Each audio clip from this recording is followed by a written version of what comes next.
Welcome, my name is CJ and I am the Memory Support Director here at ShellPoint. And I have with me David Troxel, who is an Alzheimer's expert and also an internationally renowned writer. We are very blessed to have you here today. Great to be here. Thank you. Now, for those living with Alzheimer's disease or other memory impairments at ShellPoint, spouses often play an important role in caregiving. It can be from assisting with some simple tasks to being a 24/7 commitment, and that can be a great responsibility. Would you mind sharing your caregiving story, your personal caregiving story? My mother, Dorothy, had Alzheimer's disease. She passed away in 2009, and my father and I were very involved in her care. We had in-home help for many years, and then she moved into an assisted living memory care neighborhood and did very, very well. She lived there 3 years before she passed away under hospice. And even though I write in the field and work in the field, you know, when it's your own mom, it's very different. I think my knowledge did help me do a better job, but, you know, you still have the same emotions and feelings and sense of loss that I think everyone experiences. Let me just see if I can give you a few things that I learned from that experience. I think number one, it's very important to walk a mile in someone's shoes, to develop this empathy, to accept the fact that these cognitive losses are real. If somebody says President Eisenhower's doing a great job, you say, Mom, I like Ike too, not what's wrong with you, he's dead.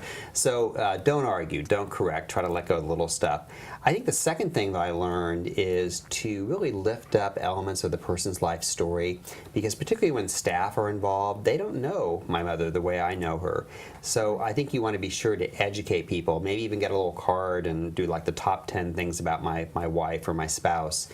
So in my mother's case, she spoke fluent French, she traveled around the world, she was Canadian, but most importantly, she loved Earl Grey tea with milk.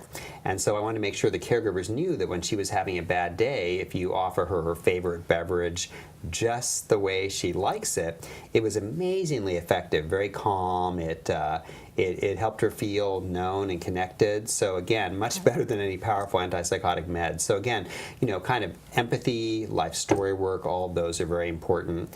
And I think the final 2 or 3 quick tips is, you know, really keep them engaged and busy. I think boredom is the enemy. Live your life, be productive, help the person feel connected to life, and that can be very, very supportive of kind of creating this therapeutic environment for the person with dementia. So we may have some residents who are preparing to make some choices to involve their loved one in our day respite program or our assisted living program or even the skilled nursing facility. And sometimes the transition can be a tumultuous time. Do you have any types of tips that you would recommend for the caregiver as they transition their loved one into something like that? So early on, I think a lot of your residents probably can do pretty well in independent living, particularly if they're just sort of pleasantly forgetful and doing things well with their family and you know, things are working out.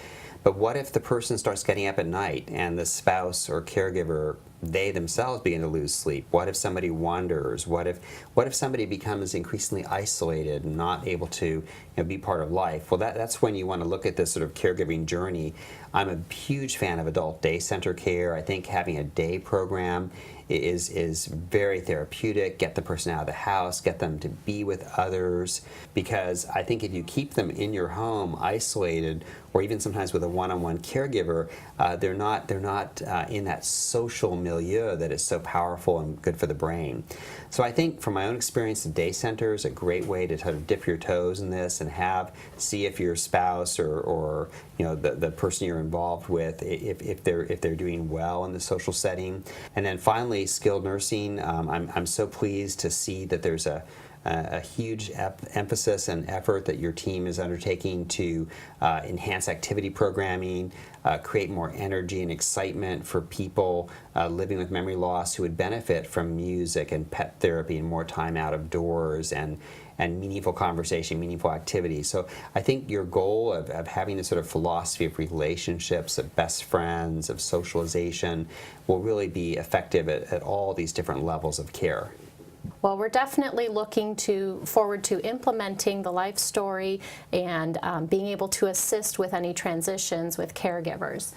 If you are contemplating or needing assistance during a transition time, please make sure that you reach out to your case manager for additional resources and information. Also, if you are looking forward to learning more about our memory support programming, please look forward to ShellPoint TV and ShellPoint Life. Thank you so much for joining us.